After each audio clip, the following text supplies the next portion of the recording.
After 40 minutes.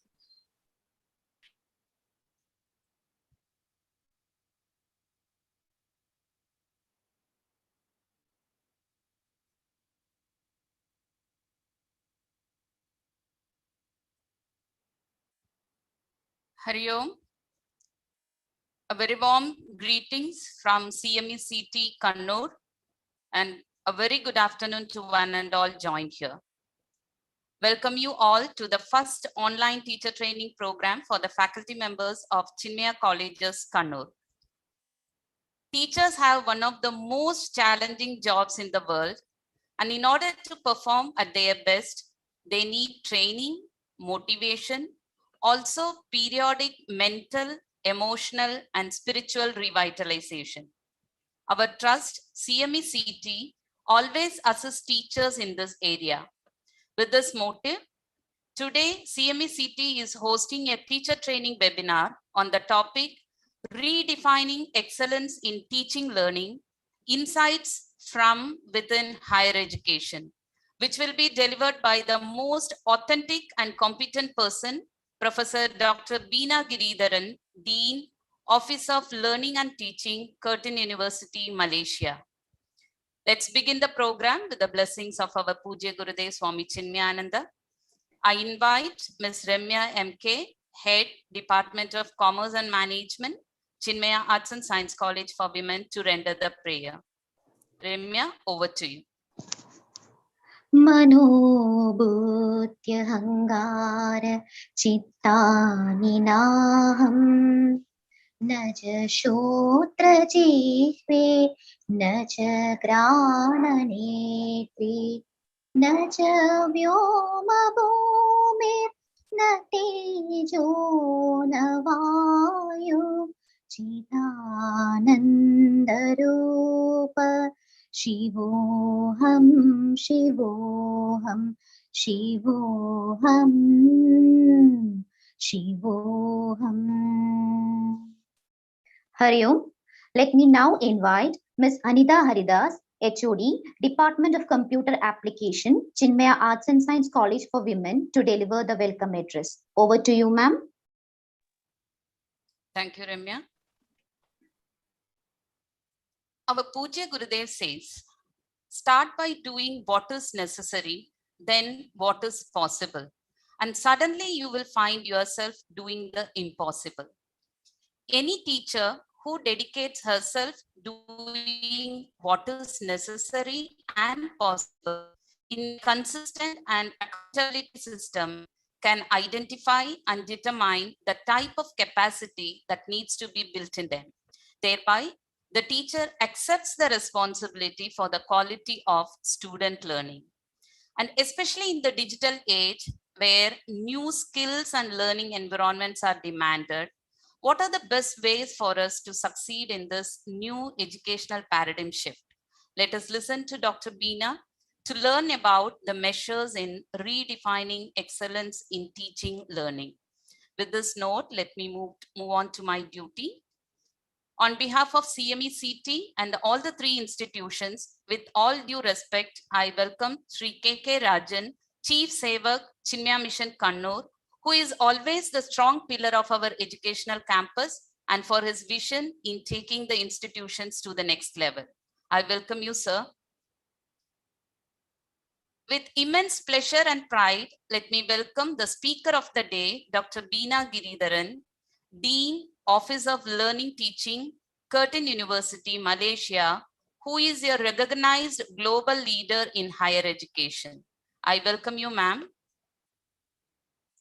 Let me extend a warm welcome to all the dignitaries from CME CT and Chinmaya Mission Trust Kannur who have joined to grace the occasion. Let me welcome Dr. T. Ashokan, Principal, Chinmaya Institute of Technology, Dr. C.R. Lalita, Principal, Chinmaya Arts and Science College for Women, Professor Mahendran, Principal, Chinmaya Mission College, who are here to felicitate the occasion. Welcome you all. I welcome all my fellow friends from Chinmaya Institute of Technology, Chinmaya Arts and Science College for Women, and Chinmaya Mission College to the session. And I'm confident that they will benefit greatly from it. Once again, I welcome you all. Thank you. Let me now invite Sri K.K. Rajan, Chief Saver, Chinmaya Mission Kannur, to deliver the inaugural address. Sir, over to you.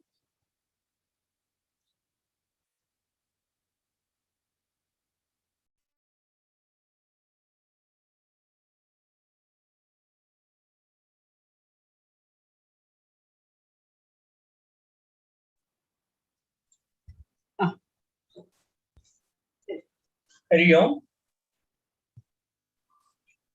Hari Om, am I audible? Yes, sir. Yes, sir. Okay. It's my pride, privilege, and pleasure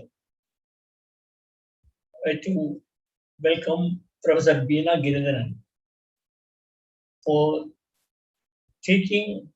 consenting to give her valuable time to motivate the Chinmaya, the faculty of the Chinmaya educational institutions, the colleges, and to take advantage of a learned experience and listen to Professor Beena Giridharan, which will be a rich and rewarding experience, I'm sure, for all of you. I'm given to understand Professor Beena Giridharan is from a former student of Yasan College. I'm not sure, so this is the information I got from Mahesh Baliga. And an accomplished teacher, she has been doing excellent work by training teachers to excel in this career. I hope that this will be a good learning experience for all the faculty members, the Department of English in Chinmaya Mission Arts and Science College, Chinmaya Mission College, and also the Chinmaya Institute of Technology, Kannur. Thank you, ma'am. Again, Hari Om. Thank you, sir. Let me now invite Dr. T. Ashokan, Principal, Chinmaya Institute of Technology, to felicitate the occasion. Sir, over to you. Hari Om. A very good afternoon to one and all. Most renowned resource person of today's webinar, Professor Dr. Beena Giridharan, Chief Savak of Chinmaya Mission Trust, Kannur, Sri K.K. Rajan, Chinmaya Mission Trust Secretary, Sri Mahesh Chandra Baliga, other dignitaries who have participated or joined this program from CMECT, principals of Chinmaya Mission, principal of Chinmaya Mission College, Chinmaya Arts and Science College, and faculty members from all the education institutions. As we are eager to hear the words of one of the most eminent educationalists who have kindly consented us to talk with us, I will be taking only few seconds to complete my task of felicitation. As the world is fastly moving out of the pandemic scenario, one of the best lessons which we have learned from our experience is that usage of digital platform in every walks of life has become very essential, unavoidable, and is as equal to breathing air for human living. In the sphere of education, in spite of all the efforts being taken by Government of India over the last maybe 2 decades for ICT-enabled learning, especially MOOC, SWAYAM, etc., the extent of usage of all these facilities has been limited to less than 20%. But this pandemic have made it compulsory and made it practically possible to make use of this platform, and that have opened up the eye for understanding new vistas of learning. I believe that today's session will be engaged by the learned resource person by talking on us the need for building skills, new skill sets, as well as redefining education in the coming century, maybe in the, even the 21st century we are living in now. So everybody knows that information is now available. The style of teaching, learning has to be totally changed in order to accommodate the requirement of the time and also for understanding the new vistas of learning. I believe the session will be most beneficial to all of us. With these few words, I congratulate CMECT for arranging a program like this, and we are awaiting to hear and know and experience programs like this. Thank you. Hari Om. Thank you, sir. Next, let me invite Dr. C.R. Lalitha, Principal, Chinmaya Arts and Science College for Women, for the felicitation. Ma'am, over to you, ma'am. Hari Om. Respected Sri K.K. Rajan, today's guest, Dr. Beena Giridharan, the principals, Dr. Ashokan and Professor Mahendran, and other faculty. Teaching is a constant learning and reinvesting process. It needs to change with the times, and as such, we as teachers need to also keep up with the shifting paradigms in the system of education. I'm sure this session will help us all to get even more attuned to the 21st century view of imparting knowledge. Thank you all. Thank you, ma'am. Let me now invite Professor Mahendran.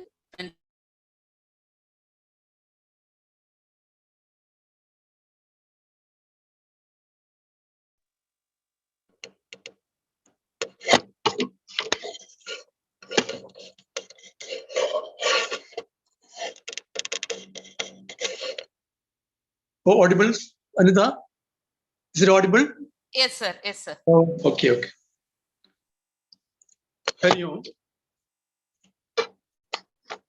Distinguished chief guest and resource person, Dr. Beena Giridhar, the respected Chief Sevak of Chimya Mission, Kannur, Sri K.K. Rajan, the dignitaries and board members listening this web seminar, the principals of the three colleges, Dr. Ashokan, Dr. Lalitha,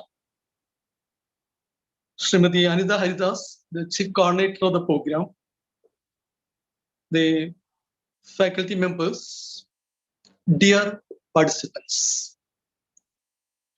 First of all, let me thank the organizers, especially the Chinarts team, for giving me a chance to felicitate this teacher training program organized under the banner of Chimya Mission Educational and Cultural Trust, Kannur.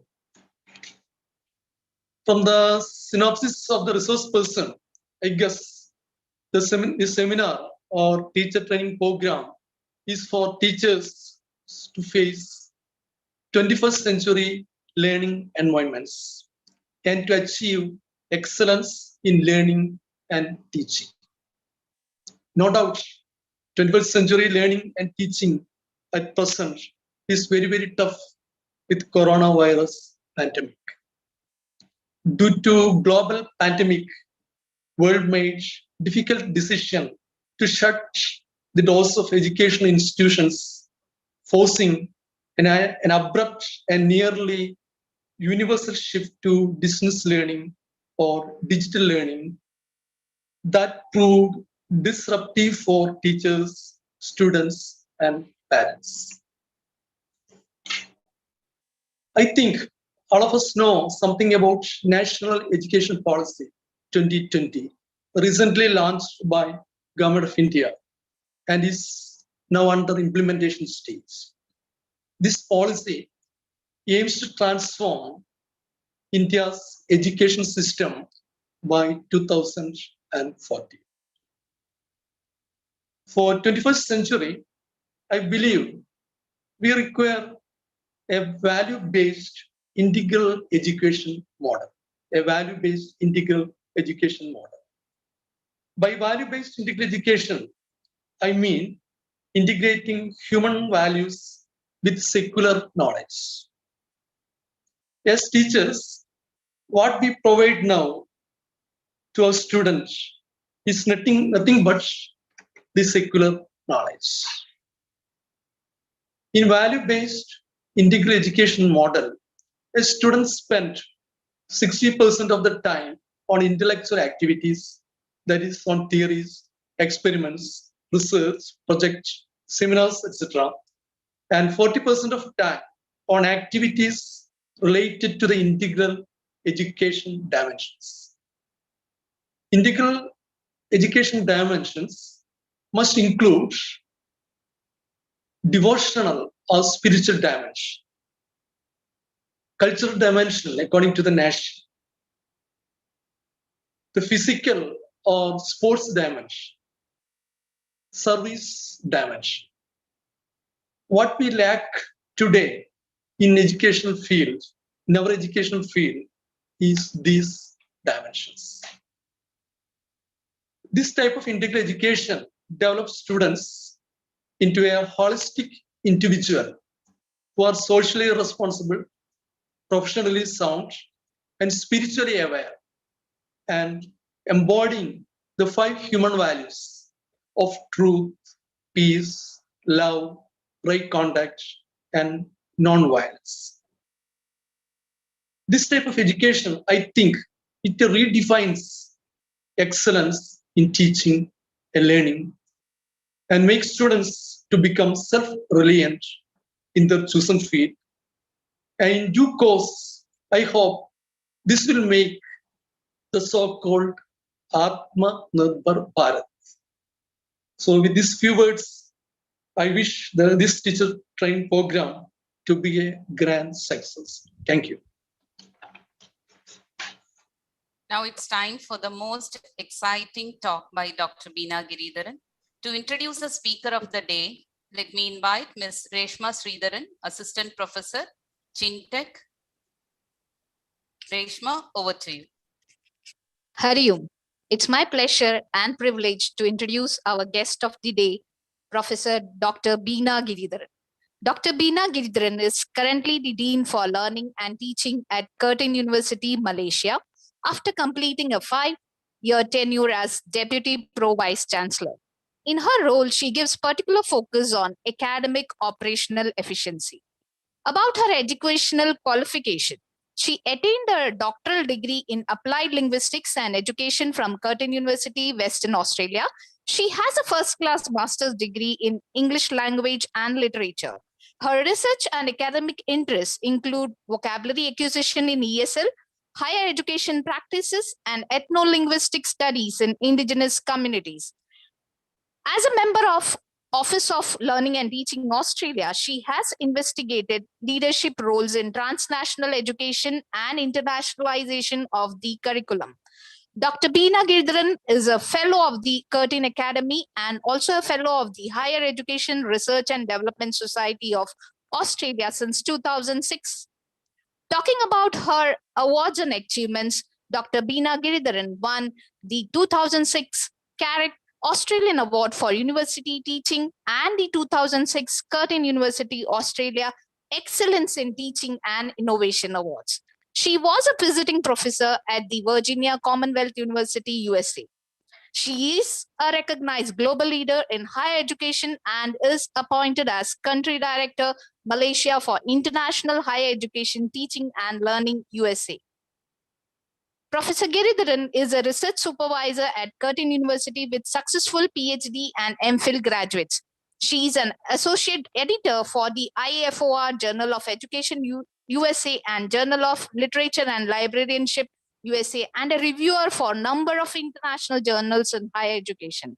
Her publications include a book on vocabulary acquisition patterns in adult tertiary learners, 2013, an international handbook on leadership in transnational education and internationalization of curriculum, several book chapters, publications in journals, and refereed conferences. She is often invited as keynote speaker and plenary speaker at a number of higher education conferences regionally and internationally. Thank you.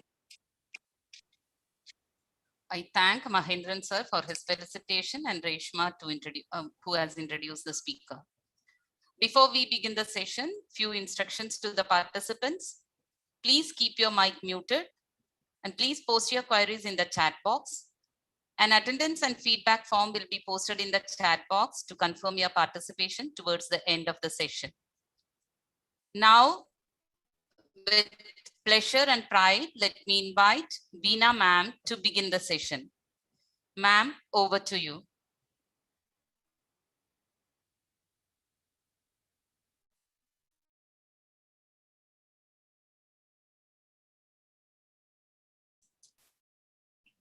Hari Om. I hope you can hear me. Can you hear me properly? Yes, ma'am. Thank you. Yeah, it's my good afternoon, everyone. It's my pleasure and privilege. And, it's my great honor to speak to all of you, august audience from the Chinmaya Mission Educational and Cultural Organization.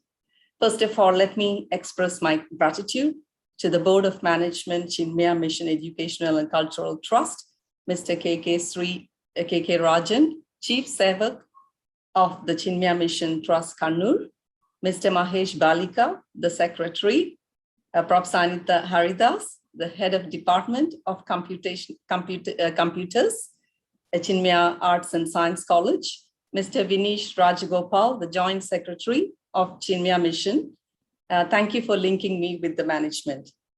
So thank you so much for all of that introduction and for inviting me to this session.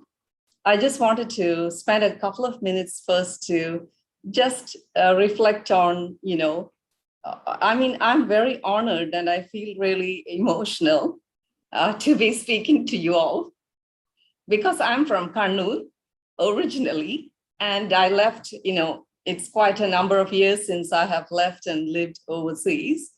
I left Kannur in 1988. It's a very long time.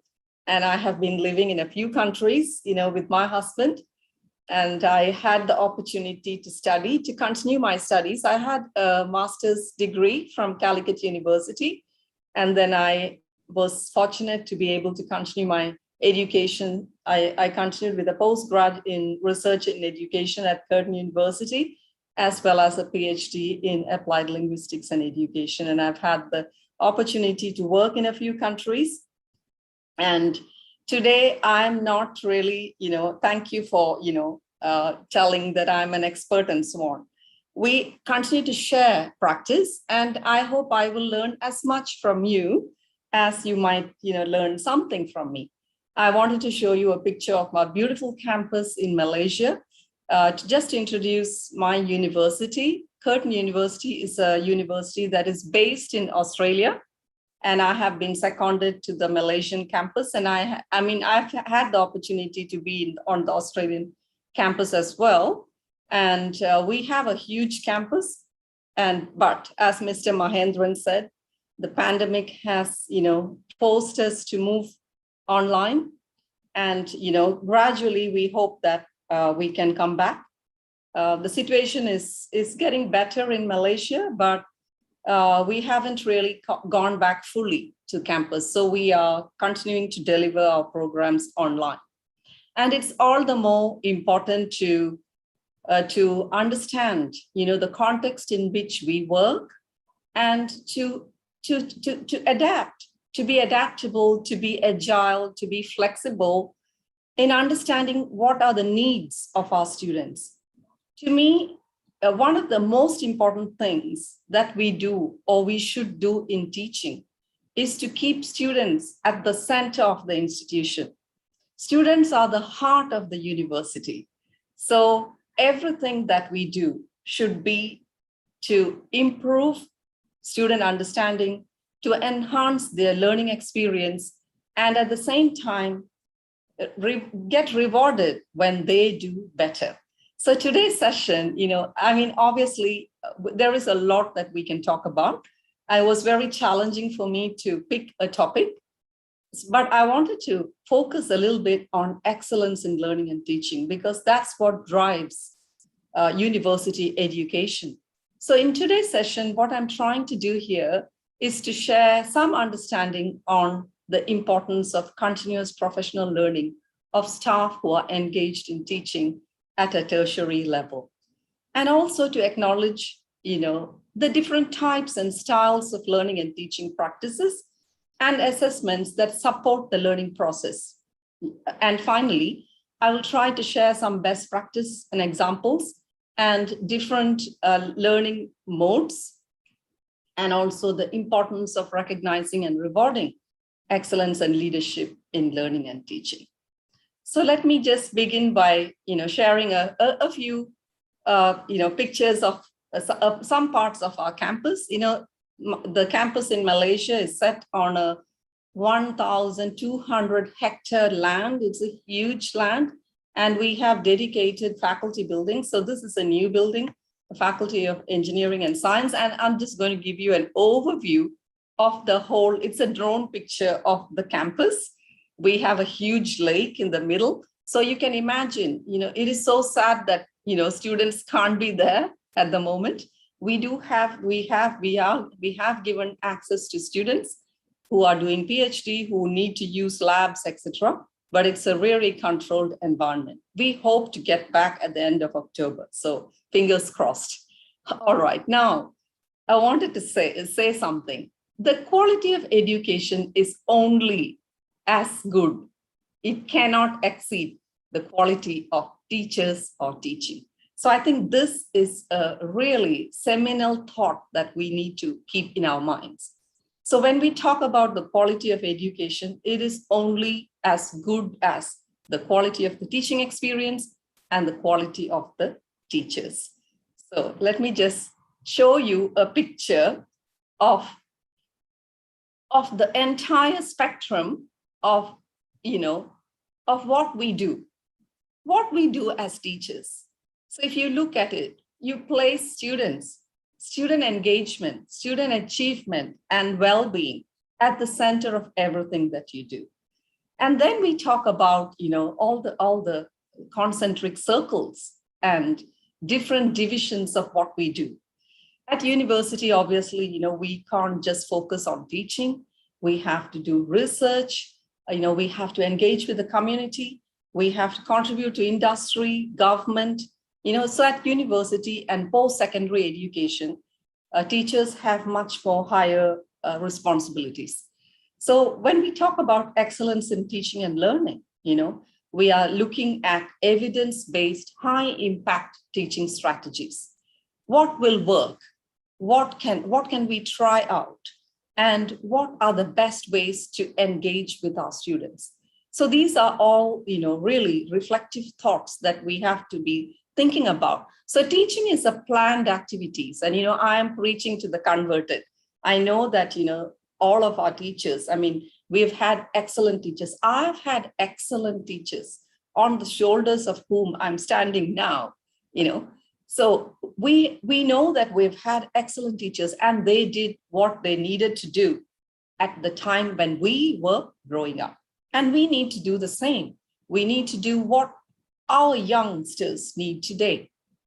Our youngsters need to excel in many areas. It is very challenging to be a student today.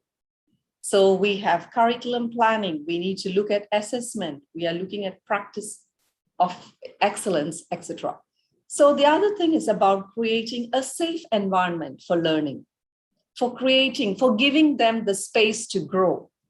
So in our classrooms, I will outline this. I wanted to just share this image. So this is a holistic overview of us teaching at university. So how do you create this positive climate for learning? Looking at setting expectations, being diverse, inclusive, having the engagement to interact with students in a way that they think deeply. And it's not enough, because as teachers, we also have to be leaders in our own areas. We have to be experts in your own discipline. There is no doubt about it. Teaching is something that comes together with your disciplinary knowledge. So all of us, you have, experts in, sciences and physical sciences, in computing, in chemistry, whatever, but you still have that teaching repertoire that you need.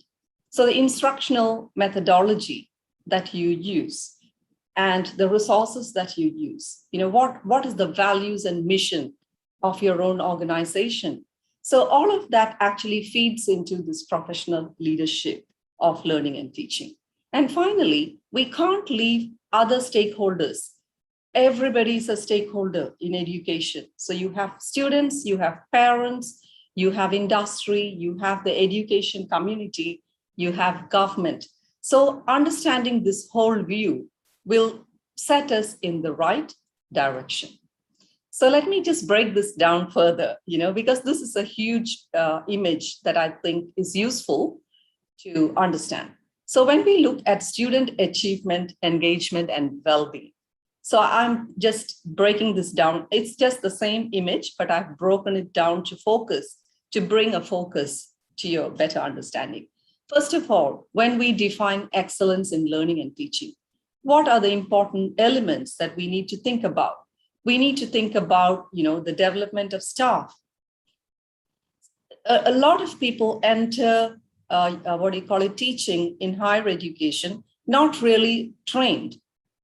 People have PhDs in a particular field. That doesn't mean they have all the knowledge and experience to communicate their knowledge to younger people in a way that they understand. So we have to put ourselves in the shoe of the student. So how do we do that? So a lot of focus needs to be on the development and assessment. Building practice excellence. Sorry, I think you need to mute. Thank you. So what is evidence-based high impact teaching strategies? So we have to read, from the literature and, attend conferences or participate in research projects. We don't have to do huge projects, but you can do scholarship of learning and teaching, which is doing action research. Like, I have, a poor attendance. What is that? So when in my role, I have been Dean of Learning and Teaching at the institution at Curtin for quite some time. And, I moved on to being a Deputy Pro Vice Chancellor for 2 successive terms. And I've just gone back to my own role. So I have had a lot of time to think about what are strategies and how do you build strategies in young academics. So academics come with problems, I have a poor attendance in my class, because in Australian universities, attendance is not compulsory. So students can turn up to lectures if they want to, because they get all the recorded lectures anyway. So even when we are having physical classes, they don't have to come to classes. So lecturers feel that, my student is not in class and, so therefore will not be able to learn.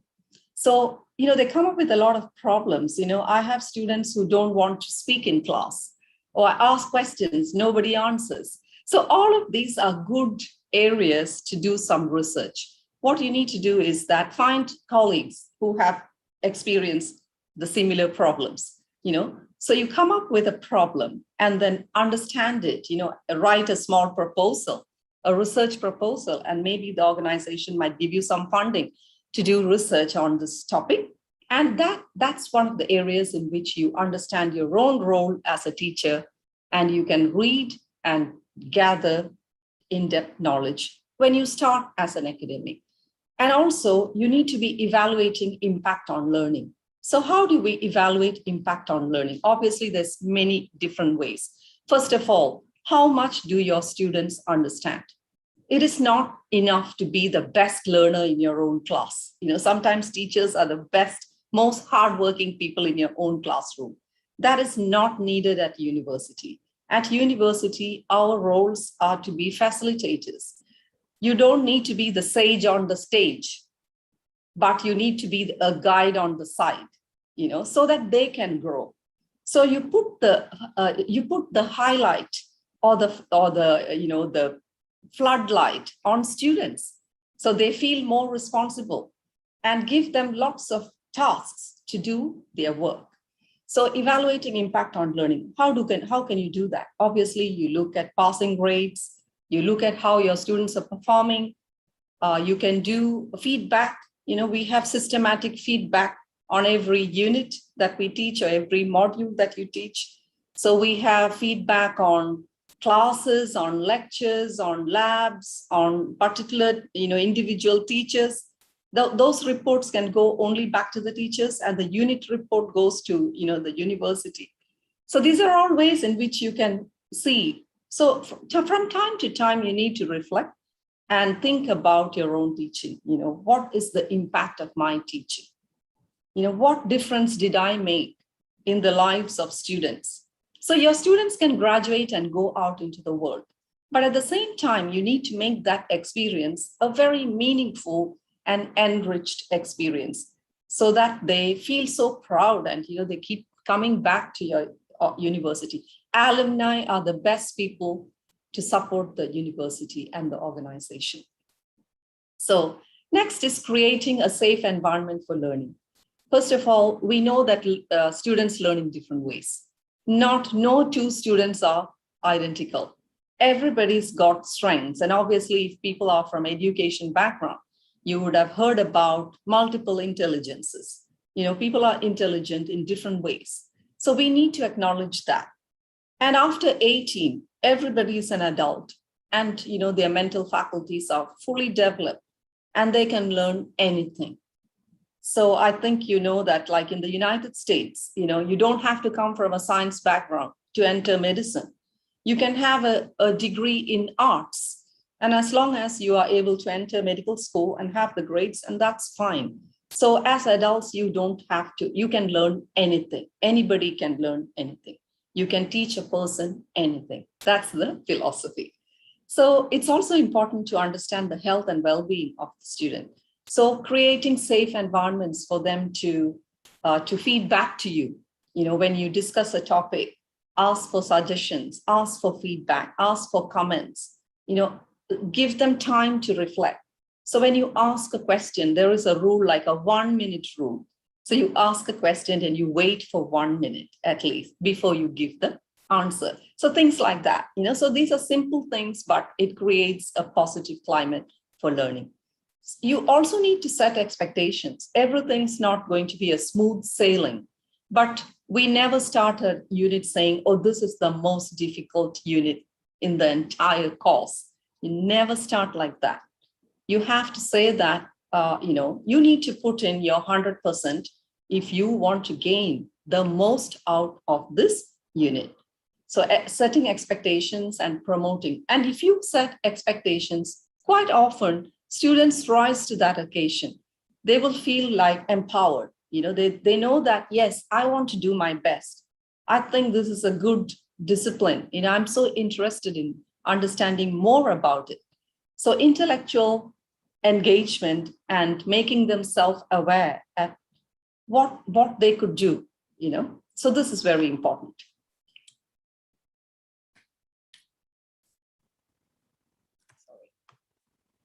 Next is professional leadership in learning and teaching. So I talked about instructional methodology. So what sort of strategies are you using in your classrooms?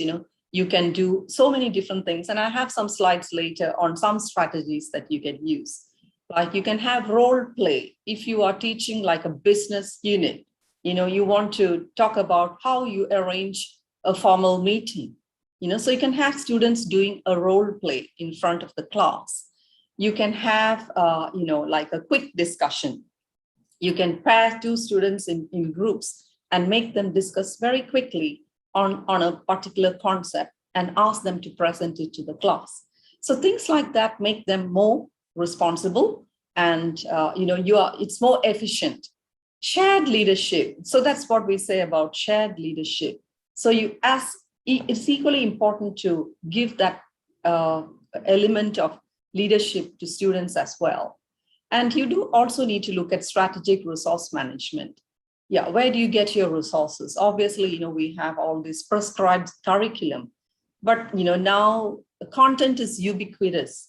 With the click of a button, you can actually access content from anywhere in the world. So we're living in this fantastic new world where we don't have to buy books, and you've got so much content. But the question is, are you able to use this resource? And how well can you use this resource? How do you apply the knowledge that you learn from that particular resource? Okay. And I also mentioned vision, values, and culture. And I think today's speeches by Mr. Mahendran and Mr. Rajan have all highlighted, how important it is to be, for students to be holistic and not just pursue educational excellence. But they need to be thinking about the environment, they need to be thinking about community. And the most important value of university education is to make the world a better place. So community engagement. Today, we live in the world is a village. It's a very global platform. I mean, imagine 10 years ago or 20 years ago, if we said that, I was going to do some continuous professional development for someone in India, I would be flying, taking a flight, going somewhere. And I've done that, so many years, I travel the world. I'm so fortunate, I've been invited to so many countries and, to speak at conferences. And that's an experience in itself. I'm not saying that. It is a very valuable experience, meeting people, going to a particular place physically. And I hope I can come back, one day and really meet you physically. That is so important. But at the same time, on that digital space, we can utilize this digital space to connect and share ideas and, and also learn from each other. So building communities. I just wanted to share something, this is a sidetrack from what I'm going to do. So last year in March, the university we received a directive from the Ministry of Higher Education in Malaysia that all universities have to go online. And we had only 3 days to do it, completely go online. But fortunately, we've always had like 50% of our work online. That means even when we were having physical classes, students had to do a lot of things online. Everything is submitted online. For example, we do not accept anything handwritten. Quizzes are done online. All of the assignments are uploaded onto online portals. So we had all these learning management systems. And, so it wasn't that hard. But it is that quick shift. There were a lot of new and young staff who weren't familiar. They just completed their PhD, started their career as academic. So I actually established a community of practice. And today we have about 180 members in that. So it's almost all of the academic staff are members in that. And what I do is that since March of 2020, I have organized special sharing sessions. I have laid down the framework for it and, shown how people can become members. And then every month we share strategies. So people share challenges that they face and how they have overcome. So we have special sharing sessions online. And even, next week on the 1st of October, I'll be having another session with staff. I think so far we've done like 15 such sharing sessions. So building communities of practice where people talk about their own teaching and learning with fellow colleagues. And you can also partner with institutions and industry. This is so important. In today's world, yes, everybody is competing for students. I understand that. And private institutions are under a lot of pressure because you don't get a lot of government funding. The student fee might be your only financial contribution to build upon the community. So I understand all of that, but it is still important that we speak to others, we partner, we collaborate, you sign memorandums of understanding where you have, shared exchange, maybe, mobility programs where students can travel to other institutions, spend a semester abroad, etc. All of these are very, very important in today's 21st century environment. So, I'm just building on that first image and talking about some of the shifts that's happening in higher education. So when we look at higher education, so it's becoming, what is higher education is not just about students graduating. It is strongly connected to economic competitiveness in a country. And it's an increasingly knowledge-driven global economy. So if our students are not the top class graduate, it's going to impact our nation, our countries. And the knowledge economy, everybody's looking for knowledge, talent.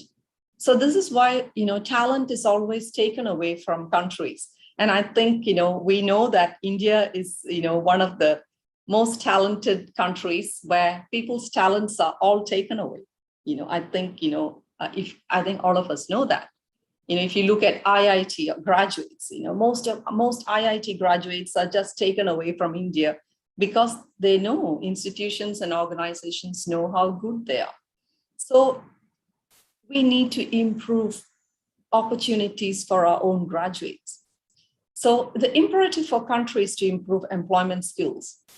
So there is a huge gap now. I think if you ask the industry, we often at Curtin University spends a lot of money surveying employers every year. We follow graduates up to 5 years with employers. How are they doing? What are their gaps? So this is quite important. Academia industry collaboration is very important. Otherwise, we are teaching in a vacuum where things are not relevant to the world of working. So how ready are graduates for work? Yes, we don't say that universities are training graduates for work. Well, we don't. Universities educate, but at the same time, we need to see where would our graduates go? We need to ask this question. Where do you see your graduates going in the future? So this is an important question. And constantly, we need to be engaging with industry and finding out if our curriculum is really developing the skills and competencies that are needed for our graduates to get top-class jobs. Yeah. So competition, yes, is very rife. So competition among private and state-owned institutions all prompt institutions to put quality teaching on their agenda. I mean, at least, like in the context of Malaysia, it's a very competitive environment. We have private university education with universities from around the world having their campuses in Malaysia, like Curtin. Curtin is not a Malaysian university, but it's got a campus in Malaysia. We've got UK universities. We've got a few Australian universities. We've got the Chinese universities, all having campuses. And everybody wants to be a hub for international students. So if you look at Singapore just next door, they have the same thing.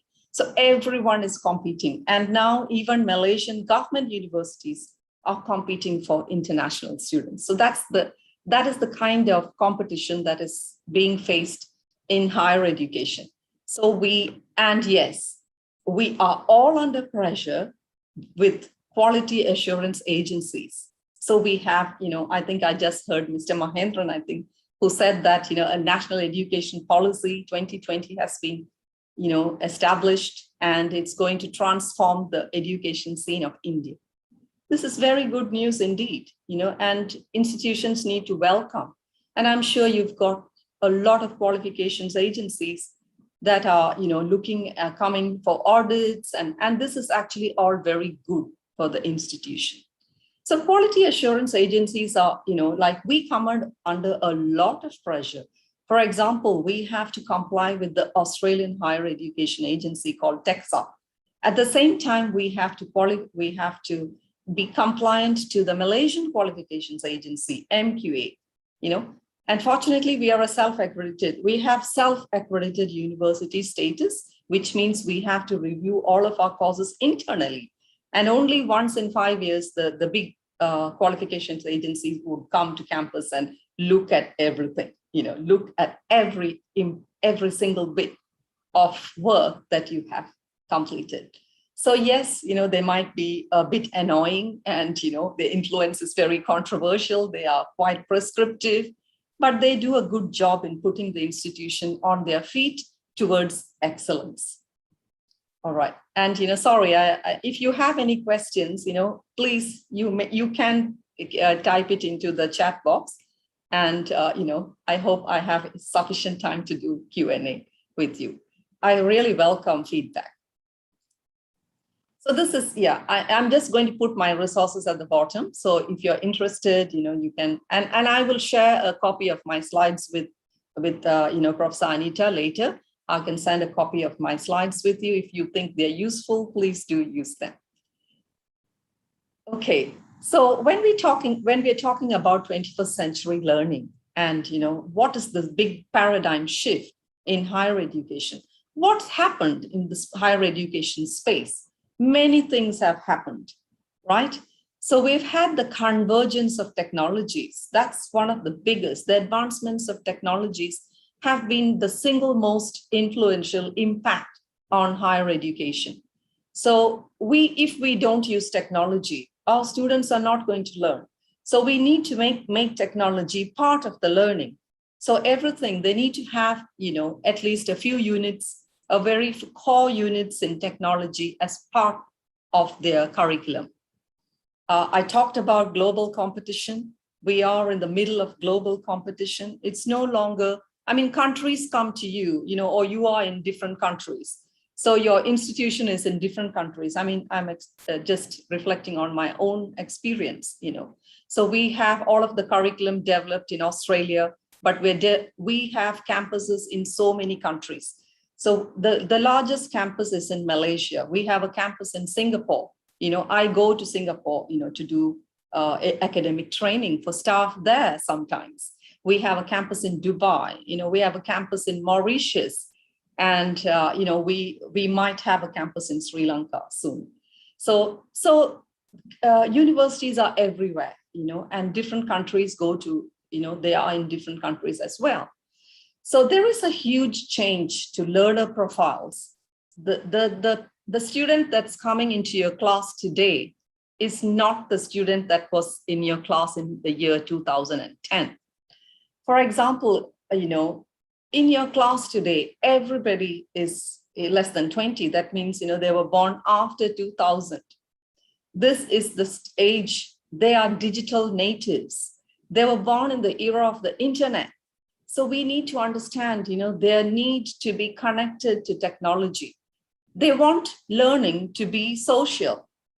And if you look at theories in education, learning is a social process. You learn by learning is a social process. You need to understand this, the need for peer learning is so important. They learn as much from their fellow classmates as much as they learn from books, from the professors, from their experiments, etc. So the learner profile, understanding learner profiles and their expectations are different. Today's students don't need lecturers to talk, for 3 hours. They don't want to. Their attention span of a student is less than 15 minutes. And there's lots of studies to support that. So we have to break up our lectures, like if you, after speaking for 20 minutes, have a break, give them something to do, ask questions, have a discussion, and then resume your classes. And there is also the changing demand of employers and students. So what do we mean I know that this word or the phrase 21st century skills is like a buzzword. Everybody talks about it. So what is it? Does it involve?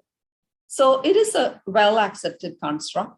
And, in the world of higher education, it's like we at Curtin, I think we started having special continuous professional development on 21st century learning skills, I think something like in 2013, 2015, like during that time. So we were started to be trained, the lecturers were started to be trained in this concept. So this means that we need a higher level of cognitive understanding, So learning is a science. Learning and teaching is a science, and it's a brain activity. It's a very scientific activity.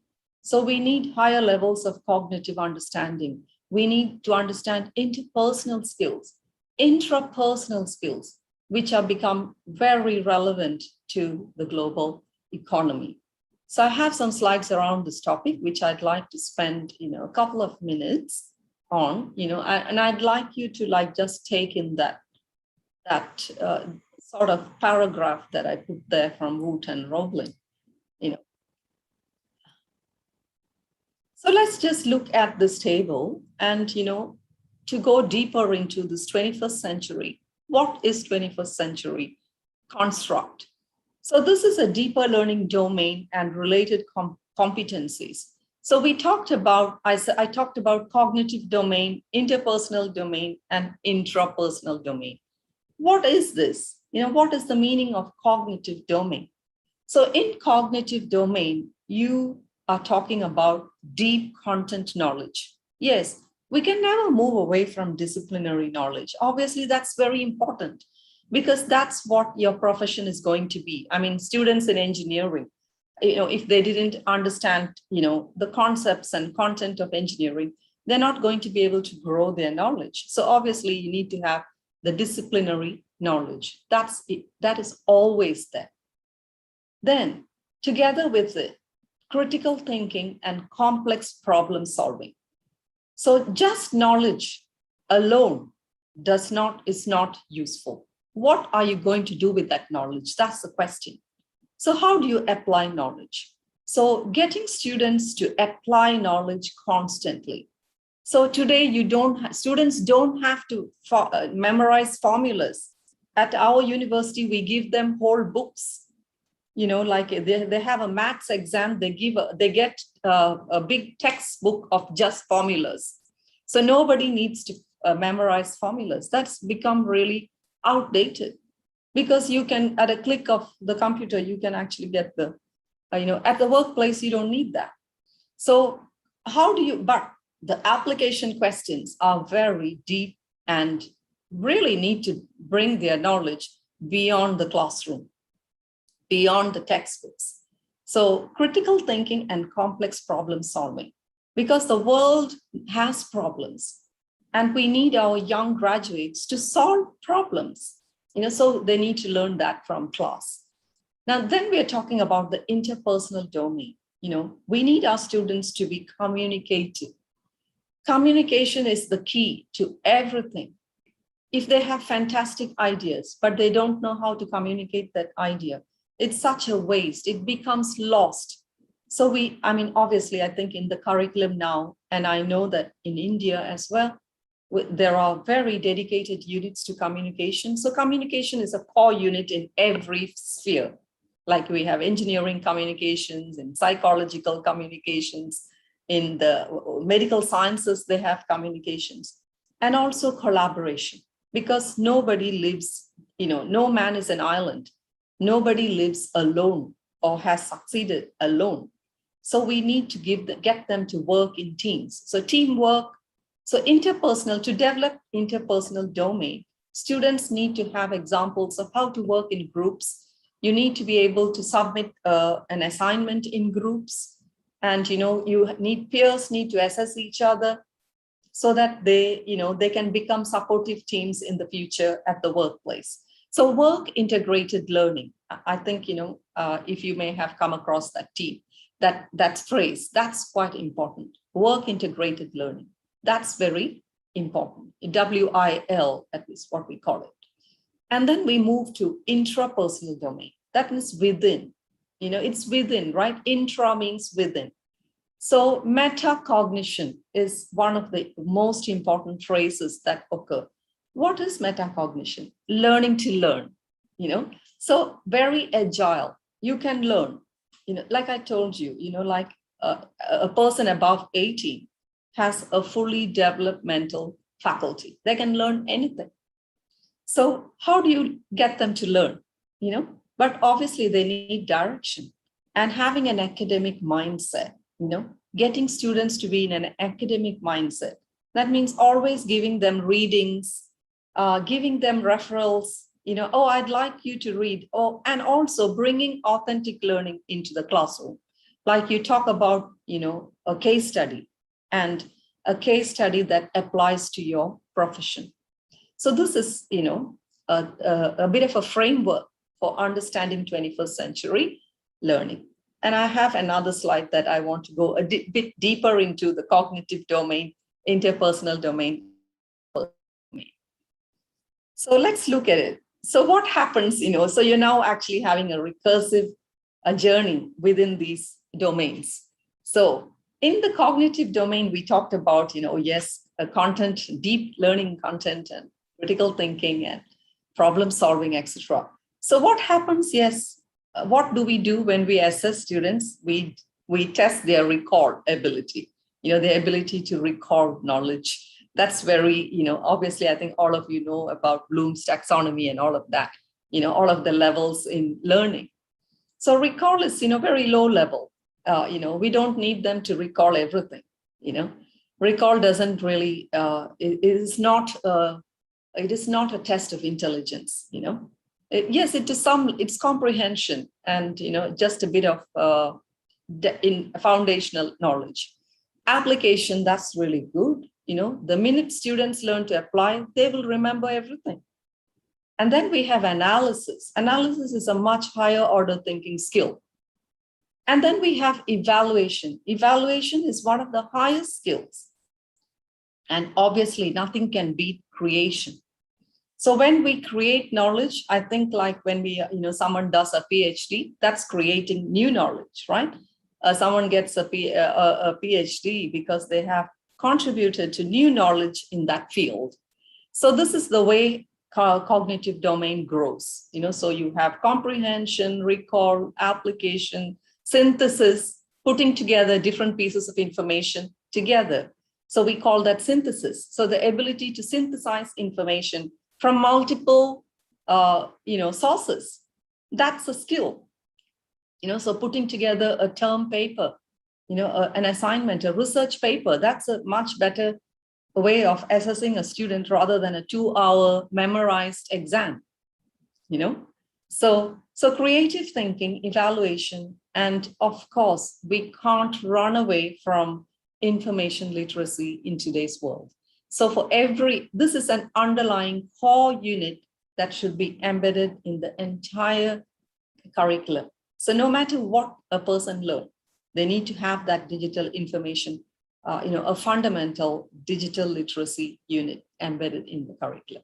So that's the cognitive domain. And then, we come back to this teamwork collaboration. And yes, and when we have that teamwork, you will see that natural leaders emerge from that group. So you are also building leadership in your students. So giving students teamwork opportunities is very important. You can make them do work in pairs in the beginning, and then having multiple, like for us, we have international students from over 50 countries, and on, like in our Australian campus, I think we have students from 120 countries. So we put them in groups, multicultural, multi-ethnic, multinational, and they have to speak English because, otherwise they could create a lot of chaos because there's no other shared language. So communication, teamwork, collaboration, leadership, that's what you're building in the interpersonal domain in learning and teaching. And the intrapersonal is, having that metacognition, having that learning to learn, the agileness of a person, it's actually developed when we emphasize these in our learning and teaching. Okay, so let me move away from this topic. And I wanted to look at how do we build, professional capabilities in our classrooms and in our teachers. So to build up, to build professionalism, what do we do? So yes, we need to look at policymakers, so policy, what's the government saying? So yes, I understand that, we need to be compliant to government rules and regulations in higher education. So, but at an institutional level, we can clearly set rules for what teachers need to do and what they are able to do. So what is your job? The proper training and instruction is very important. So many, we have a lot of talent, but sometimes talent can be hidden till that is drawn out. So you need like mentors in your departments. So you need mentors, mentorship. You need to assign a new staff to a mentor so that they can teach them, all the institutional policies, what is expected by this institution, etc. So that's quite important, pairing people with more experienced staff, new staff with more experienced staff. And it's also important to evaluate staff. I'm not sure what sort of evaluation that you do, but it is important because if you don't evaluate, there is no motivation. Well, it's not only important to evaluate, but also recognize and reward high performing staff. Because if you don't do it, they're going to be snatched away by other institutions, or they might, have better opportunities and leave, you see, and you don't want to do that. So it's very important that, you have some formal measures in place and also look at, sometimes you can't measure everything like quality. It's a very difficult thing to measure quality, but you can look at multiple pieces of evidences. Sometimes feedback from students, feedback from your colleagues, so these are all like, how people feel towards that person, kind of intangible qualities. You are very motivating, the student feels really motivated, but they can't say that, or you can't capture that, actually this teacher is a very motivating teacher, but how do you capture that? So sometimes you need to look at feedback from others to capture that. All right, and this is I'm just sharing some of your, I publish a lot, and I also have a lot of pressure as a professor to, professor of higher education to publish. So this was, a long time ago, I think 2016. I was still an associate professor. I in 2016 actually became a professor, but this is right just before that. I was asked to share on professional development in higher education at a very big international conference held in Malaysia. And there was a book published at the end of that conference proceedings. And this was one of the papers that I, published. And in this paper, and I'll give you the links and all that. It's free of charge. You can download that whole book. It's very useful. There's useful chapters in this book where it is important to support and motivate, support, encourage good practices, and having some formal continuous professional development activities for academics so that they actually feel so empowered to go back to the classroom and reflect. So I'm going to move into the idea of how do you set up some frameworks for continuous professional development in your staff. So I wanted to talk about something, and this is and people forgive me if people are from educational background, you probably know this, but constructive alignment in the classroom is so important. So this term constructive alignment is actually attributed to an Australian academic called John Biggs. He's very famous, and he talked about this in his book. And you can actually, I've given all the references are like Biggs. So you can, I used this in one of my papers, and I've acknowledged him, and you can actually go and read this. So this is even if you didn't pay attention to anything in teacher education, you need to pay attention to this term. You know, when I do induction for new staff, I always make them familiar with this term. This term is so important. So what's the meaning of this term? So this means that in constructive alignment, all of the intended learning outcomes, right? So you have a program, for example, you know, a bachelor's in computing, for example. So you have what is this program going to achieve? So you have program learning outcomes, you know, like curriculum developers. I'm not sure about how many of you are curriculum developers, but if you are a curriculum developer, you know that you have to write the program learning outcomes much before you deliver the program. And then you have all the subjects. So you have the units, we call subjects units at university. So we have the unit learning outcomes, and all of them have to match towards your organizational values and mission and, you know, all of that. And we also have something called graduate attributes. That means what kind of a graduate, you know, completes education at Curtin University. You know, how can you recognize a graduate from Curtin University? So we have very specific graduate attributes that we focus on in our classrooms. You know, so it's all embedded in the curriculum. So in constructive alignment, what happens is that, you know, you have your learning outcomes. You can outline all your learning outcomes. Then in the classroom, you have something called learning and teaching activities, all the tasks that you do to achieve those learning outcomes. Like, for example, at the end of the semester, a student in this unit will be able to understand this and this and that. You know, they will be able to demonstrate, you know, so many concepts, etc. So you outline all of that, but at the same time, in your classroom, the learning activities need to be matched to those outcomes. And then at the end, you know, you need to be thinking about how are they going to learn this? And you measure at the end through assessments.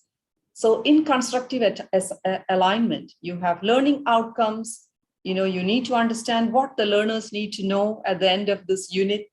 What should they be able to demonstrate? And then what are the learning and teaching activities that will support that demonstration of knowledge? And in the end, you test what the learners know. So this is the whole cycle of learning in higher education. All right. If you have any questions, you know, please feel free to ask me. I will check. I haven't checked the chat boxes yet. Okay, this is a picture of our library, for example, you know. So you can see we do have books, but they're all on the top floor. We have a few floors in the library, and we want our students to sit and, you know, they have breakout rooms where they go and sit and have discussions, and they can have quiet conversation. Yes, libraries are quiet places, but we also allow some quiet discussions, you know, so they can share, they can do their work, and, you know. So how do we create a culture of learning and teaching excellence? This is my next point. So how do we create a really excellence in learning and teaching? So these are some, I mean, and then this is not an exhaustive list in any way, okay? I've taken this from Griffith University in Australia and Principles to Promote Excellence and Learning. So how do you create this engaging, motivating, and intellectually stimulating learning experience? Like, for example, when I was actively teaching undergrad, I had a lesson plan for every class that I went to. You know, I would say that, oh, I will share my learning objectives. After 5 minutes, I'm going to do this. You know, after 7 minutes, I will do this. And then when I come back, I reflect whether it was a successful class or not. Some days it works very well, but some days it doesn't work. And then we need to think about what went wrong, you know. So as a teacher, you need to be reflective. Because if you're just going through the motions of teaching, then actually teaching is not for you, you know. So teachers need to be stimulative. They need to be, if you are not interested in what you're learning or speaking about, nobody else will be interested. You know, let's understand that. So students need to feel like, you know, they are in a very vibrant environment. You know, I can ask questions. You know, this is such an interesting thing that is being shared here, you know. So how do you do that? We have to make learning relevant. So you need to constantly connect it to the real world. What's happening with this discipline currently? If you're teaching cybersecurity, for example, cybersecurity is such a new area, right?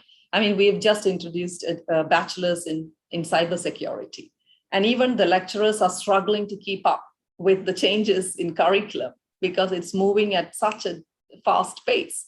And students are, actually some students are more knowledgeable than some lecturers, even though they have had PhDs and so on, because that's the world we live in. So including students as contributors, there is a lot about co-creation at university. Knowledge is co-created. So, for example, I think somebody introduced me and mentioned, I supervise MPhil students and PhD students, and I write papers with them together, and it's so rewarding when you see your student's name come first, they become the leader. And that's a very rewarding experience in itself, so co-creating knowledge, that's where we are now, in this new world. So emphasize importance, relevance, and integration. Yes, we learn theory. We know that at university, it's 70% theory and 30% practice. We know that. But at the same time, make that practice really meaningful, So every time you have a chance, you talk about solutions to real world issues. So you bring a formula and you talk about, engineering, or you talk about any subject, make it relevant to real world context. So number 3 is providing learning experience that develop interculturally capable graduates. Yeah. Now, this is so important. So when we educate our students, we also need to educate them to live in the wider world.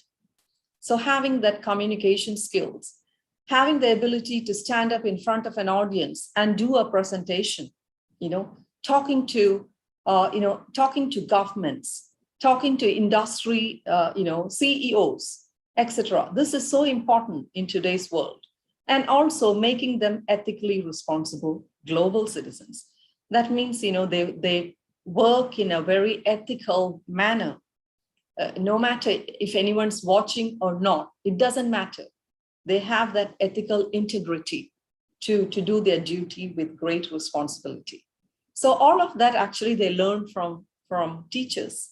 Students, we are the greatest role models to our students. So value and recognize, we need to understand that individuals are different and everybody has strengths. And no matter what culture they come from, they all have something to contribute. So through a provision of a very inclusive context of support and respect for all students. So, I've had lecture rooms where I'm speaking to more than 400 students. Sometimes there's no place in the lecture hall. I've had students sit on the steps inside lecture theaters, and they can be pin drop silence, So I'll tell them, please, if you need to leave, please leave, or if you're really, if you want to have a conversation, please take it outside, But I have never had a problem with students, talking while I'm teaching. So it is actually the respect that you give students, you receive respect when you give respect. Because they are mature and they are adults. They're all adults at university. They need to be able to, and I think you need to correct them as well to be socially responsible. So that's important, having values and recognizing individual strengths.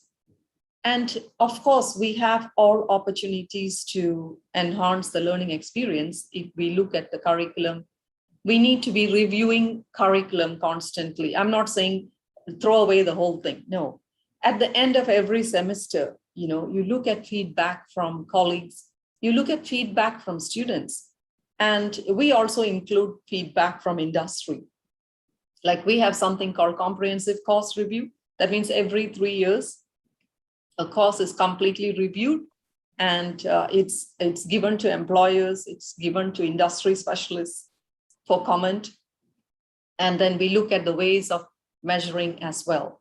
So pedagogies change, assessments change, etc.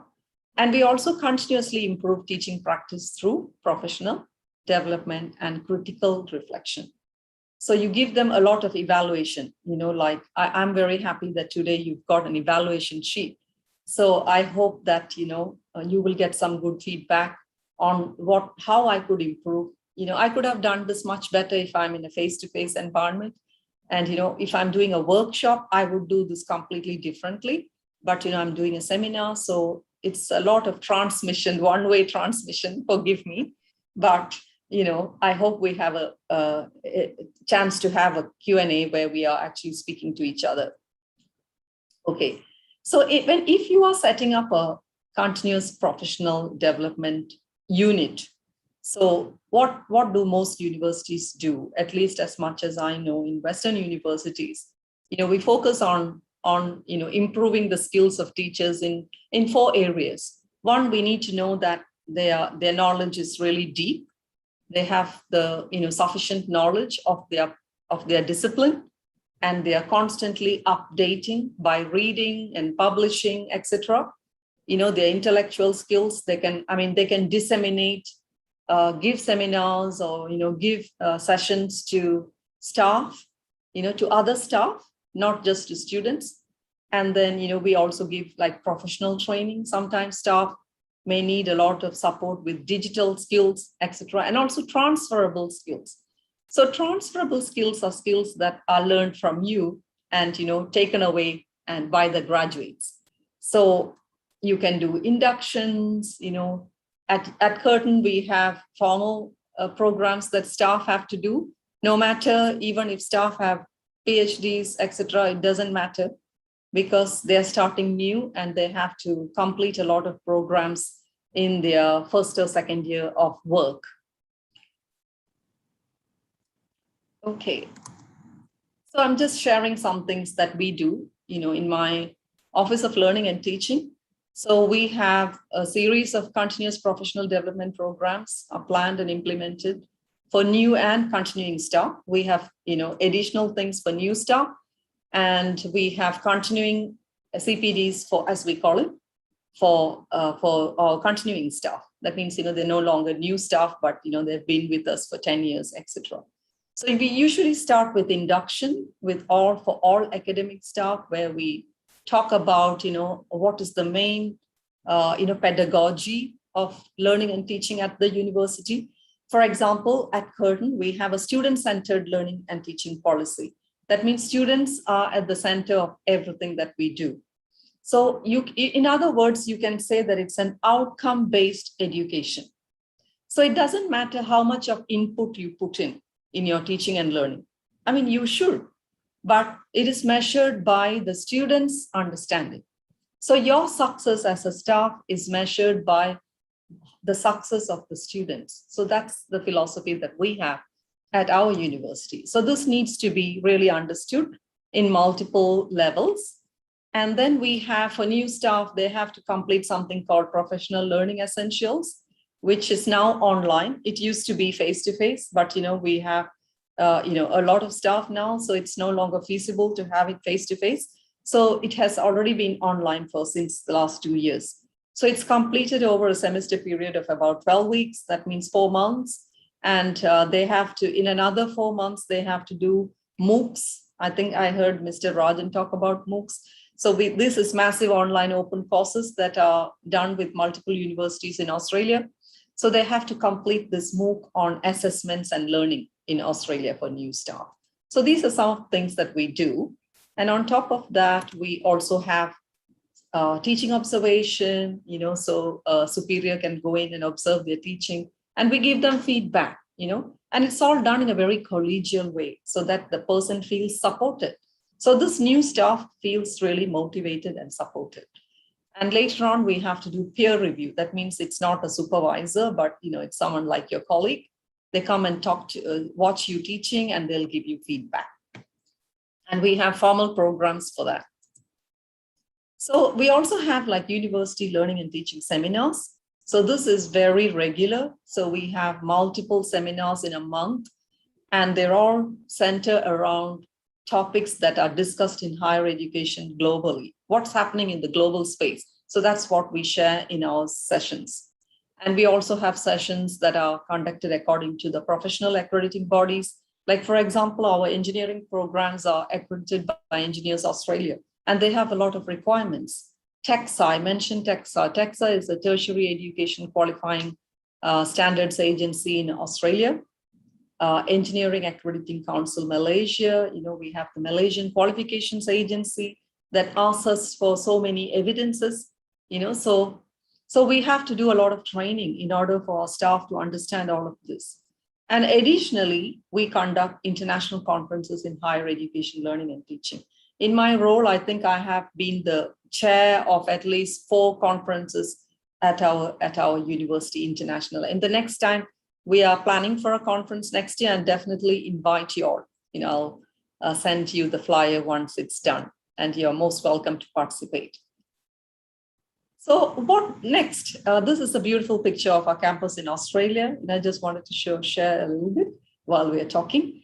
And then how do we support good quality teaching? So we need to support. It doesn't happen automatically. I mean, yes, it's good if it happens automatically. So it's really great if you have, really motivated and highly motivated teachers. But you also need to motivate teachers. So at the institutional level, so you give them some projects to do, policy design, writing, how to support the organization in multiple ways. And that's really good, giving them roles and responsibilities on top of their teaching. So quality assurance, that means, they can be quality audit officers to go and look at documents, go and look at, written documents and your program outcomes, to review other programs, etc. So institutional level, maybe you need senior staff, not everyone can do at institutional level. So you assign senior staff to do this. And then you have program level. So those are discipline experts, they can come and look at how you are actually implementing your delivery of learning and teaching in these disciplines. And then at individual level. So here you need to get them to make goals. They need to make annual goals. What will they do this year? What is their aspiration to achieve? And how are they going to contribute to learners' education in that year? So, etc. These are some things that you can think about. Next is recognizing. Recognition and awards are so important in order to get excellence in learning and teaching. So, because you're recognized by your peers, once the institution or the government, I hope, and I'm sure I'm really being out of the scene in India. So, I have never had the opportunity to actually, teach very long. I had a early career in Sri Krishna College, Guruvayur, as a junior lecturer. And I had only been able to spend like 8 months, before I moved countries. So I hadn't had an opportunity to understand the reward systems or award systems that are set up by University Grants Commission. I'm sure, I know about the University UGC. So I hope they have lots of awards that you can apply for. If there are no government type of awards that are applicable to private institutions like Chinmaya, then I think you should, I'm sure you have, but if you don't, I think you need to set up some award systems and reward systems like excellence in teaching, in commerce, excellence in teaching in physics, or etc. So you can have small rewards and, with certificates and prize money. They're really good examples. And, somebody was, I was so privileged, that I received a few awards in my career, and, they're all recent and since the beginning. I think somebody mentioned that, I received the university award for, I received the Australian award for university teaching. That was such a fantastic experience. I was given that award, in a real huge ceremony by the Minister of Science and Technology, Australia, and it was held at such a prestigious building. And, this kind of experience is like, really, you can't talk about it. It is so motivating. And then you feel compelled to do something for your organization. And as a result of that award, I invited in America as a visiting professor. I never applied for that. I was actually, the university in the United States actually wrote to me and said, we'd love to host you, please come. And I wasn't able to go at that time, but my organization said, oh, we'll give you a sabbatical. You take a year sabbatical. And, I took a year off and I went to the United States. And it was a fantastic experience to understand, education in the US and how people work. So I think, these kind of experiences are so motivating. And people will never stop sharing, what they know or trying to motivate others. Those are all very important elements in order to achieve success in teaching and learning. So I think, if you can set up some certificates and some prize money, these are all very good examples, and have a nice ceremony to celebrate. We always have, every year we have excellence in teaching. And, our excellence awards, are really very good. Like my university award for Australian University Award came with $10,000. That's a lot of money. And, the Excellence in Teaching and Innovation Award came with $2,000. So these are all really good. And we can use that money to improve your professional practice. I mean, you can't just go and buy something, no. But, you can buy equipment for teaching and learning. You can attend conferences. So there are also limits on how you spend that money. And you can do that. You can spend that money on something that is contributing back to your students. I actually have some research money that I actually spend to registration for my students to go and attend a conference. Sometimes if I don't use it, I'll say, okay, this year I think you can go and attend this conference overseas, and we come back really enriched and, really appreciative of what you've done for them. So teachers who demonstrate excellence may be rewarded to attend conferences in learning and teaching. We do that. Like we have some conference fund allocation. So people can apply for that, and, they will have to write a paper that is peer reviewed and accepted at that conference. And then the university will fund you to travel and, go to that country and present your paper. And, you have a whole lot of networking opportunities where you can write papers together with other university professors, etc. Yeah, so, you can start small, but it can lead to that place. So formal evaluation needs to be established. In order to establish excellence, you need to do appraisals of staff, get student feedback, and do scholarship of learning and teaching, means do some research, action research, institutional awards, etc. So I'm talking a little bit of what I promised that I would. Okay, I know that I'm, speaking a lot, but I'm coming closer to the end of my session. So best practices, what's happening in education now. Obviously, everybody understands that, digital learning is here to stay, whether the pandemic is over or not. When the pandemic is over, it will still be there, So, sorry, I'm just checking whether anyone's writing anything. All right, let me just talk about some measures. Okay, some best practices in learning and teaching, So let's talk about some concepts in learning and teaching that you might know, but are also important to just take in, even it can be a term. So active learning is so important. As I said, in your class, you don't have to be the most hardworking person. Sometimes teachers are the ones who are doing everything. We don't need to do that. Get your students to work hard in your class. So ask questions, give them tasks, make them answer things, make them demonstrate knowledge. So that is active learning. So students engaging in, sorry, I forgot. Excuse me, I forgot to put my phone on silent. So if you're giving a 50-minute lecture, then you plan on how you can make your students, students answer questions. And, the most, like, for example, like, you want to ask them, like you want to introduce a new concept today. So you ask them, you show something, you discuss it, and then you have a discussion among students. Get them to discuss it and then share their understanding with the class.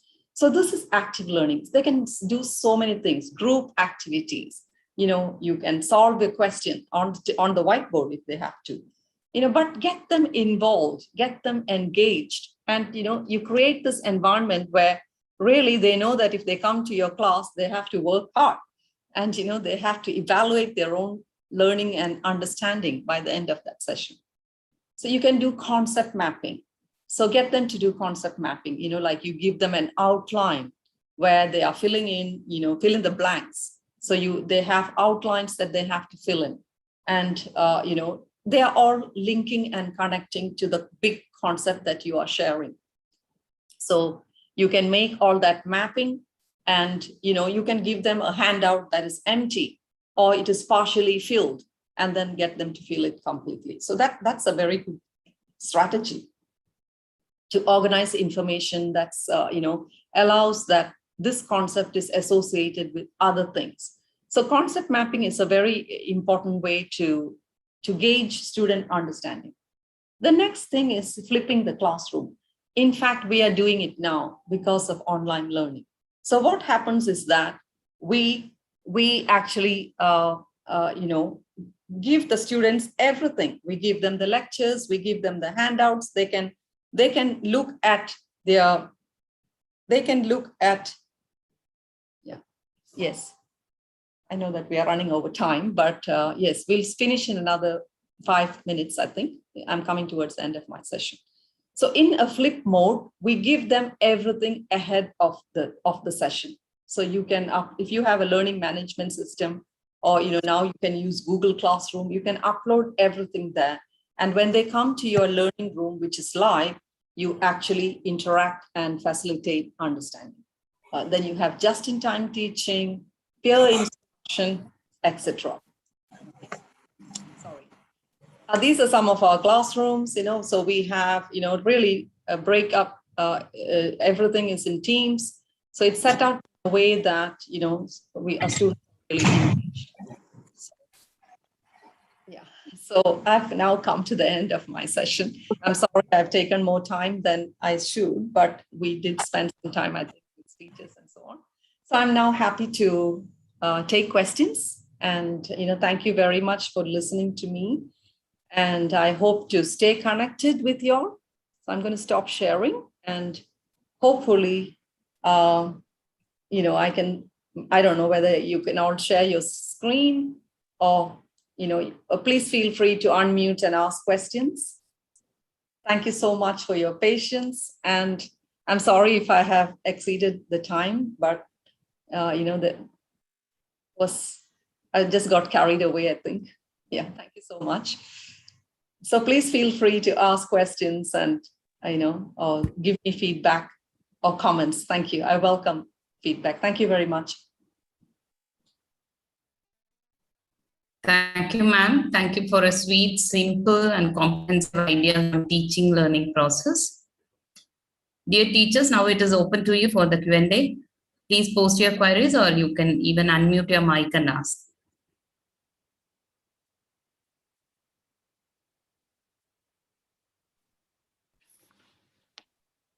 Very good evening, Dr. Beena. I'm audible, Anita? Yes, I can hear Yes, you. sir. Thank you. Yes, sir. So happy to listen to you today. Right? Many thanks for your time and a lot of insights on many areas, a lot of takeaways too. Myself, Dr. Harikrishnan, I represent the School of Management Studies, Chinmaya Institute of Technology. So we do have management program and computer science program. One of my kind of a question to you, like the kind of skill sets and the industry expectation. That is a kind of a challenge that in India we are facing right now, right? Kind of skill sets, what I mean, as teachers, right? As you mentioned, it's not just syllabus or the subject. We need to go beyond the textbooks or beyond the syllabus. So, and the industry expectations, like it's a kind of a benchmark. So how to take care of that?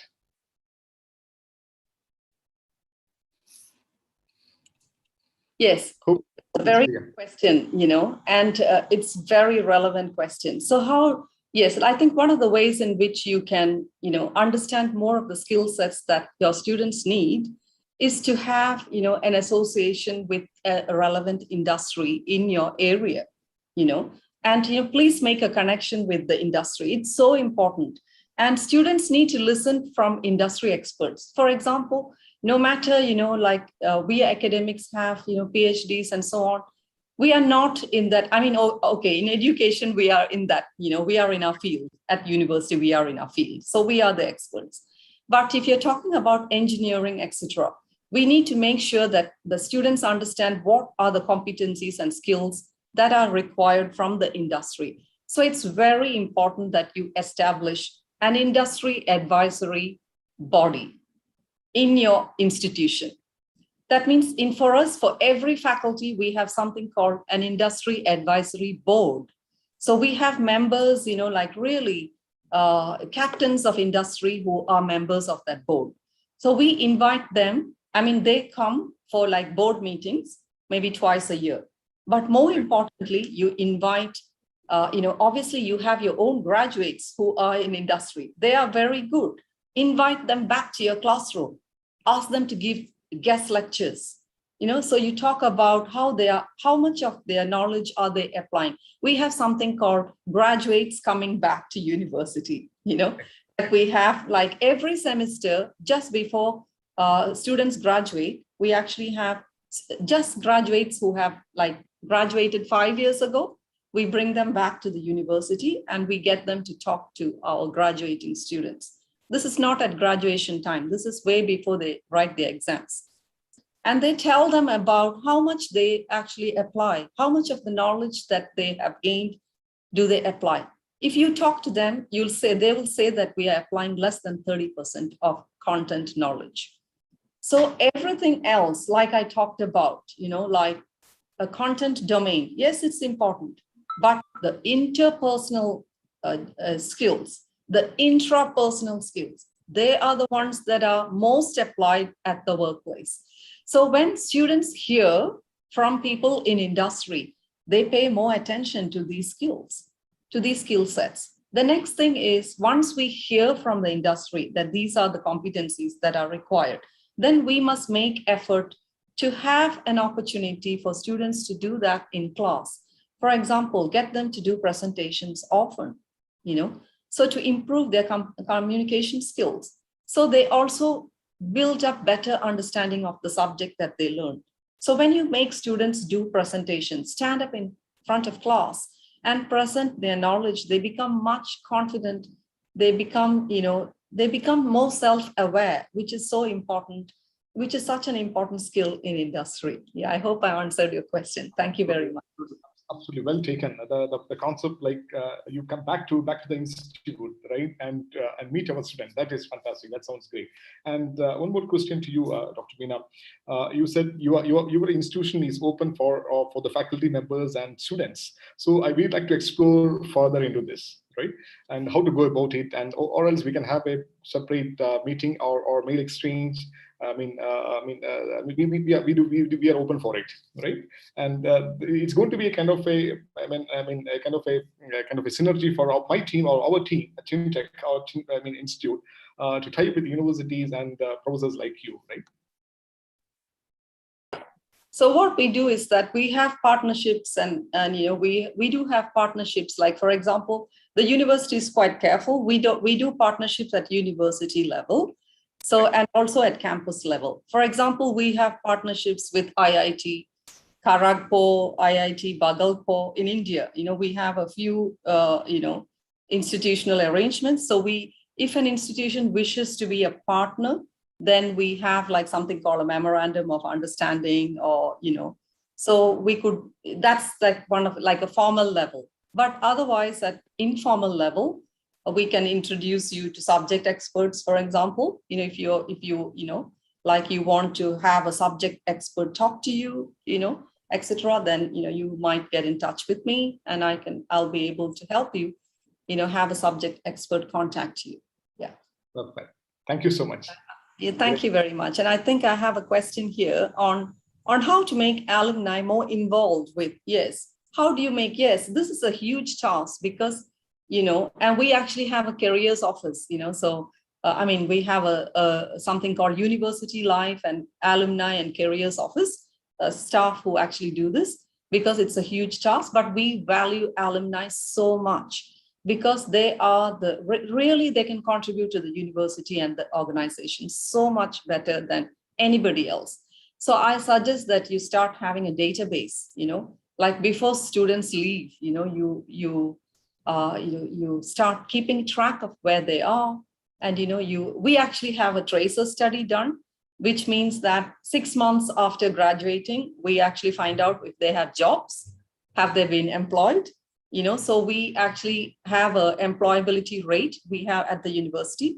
So 3 months from graduation, 6 months from graduation. So our goal is to get students working within 3 months of graduation.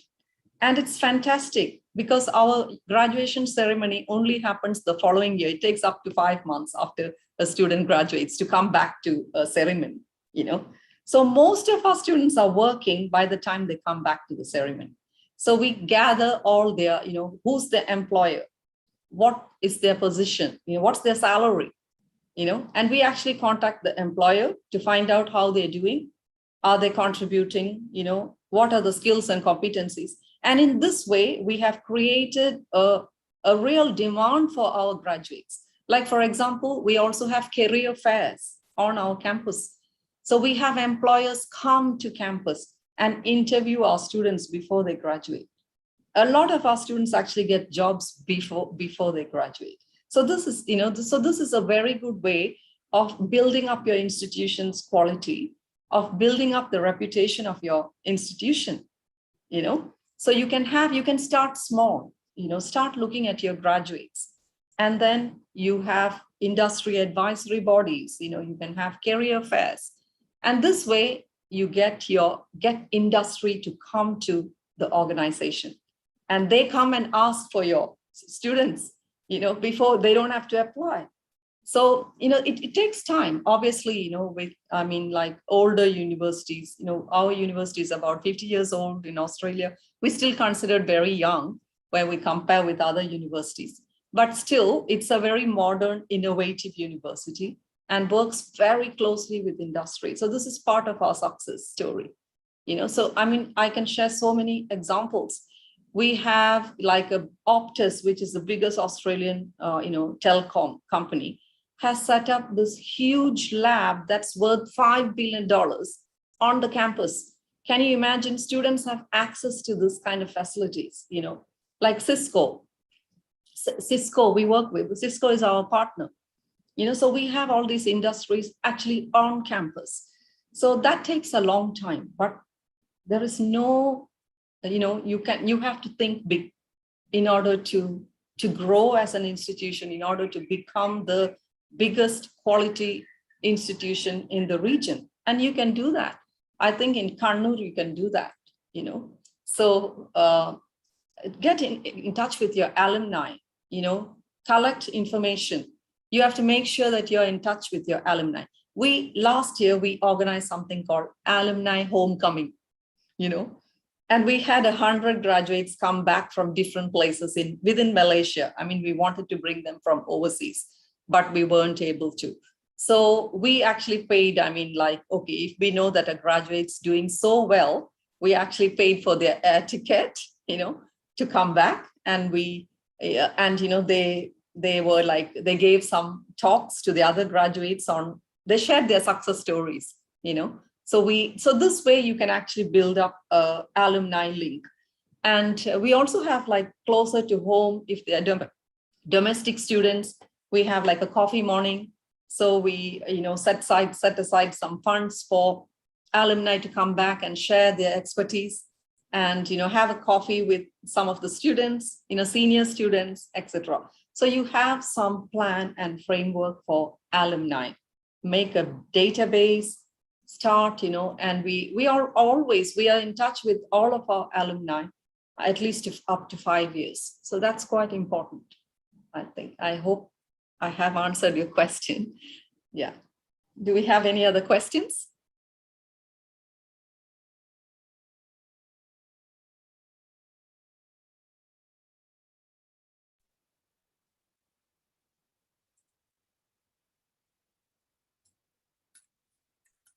Ma'am, I think no more questions are there. Yeah, thank you very much. And, I thank you for this opportunity and thank you for your patience and for listening to me, Thank you very much. I really feel honored and privileged. And I hope, this has been a useful session for all of you. And I wish you all the very best, for the future. Thank you very much. Thank you so much. Thank you, ma'am.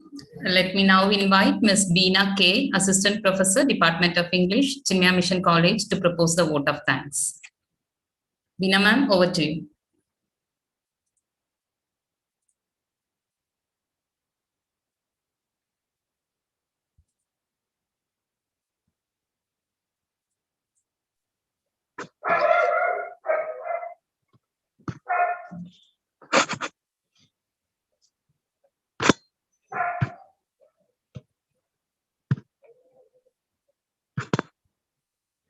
Beena ma'am, your video is not on. Yeah. Hari Om. It gives me immense pleasure to deliver the vote of thanks for this program.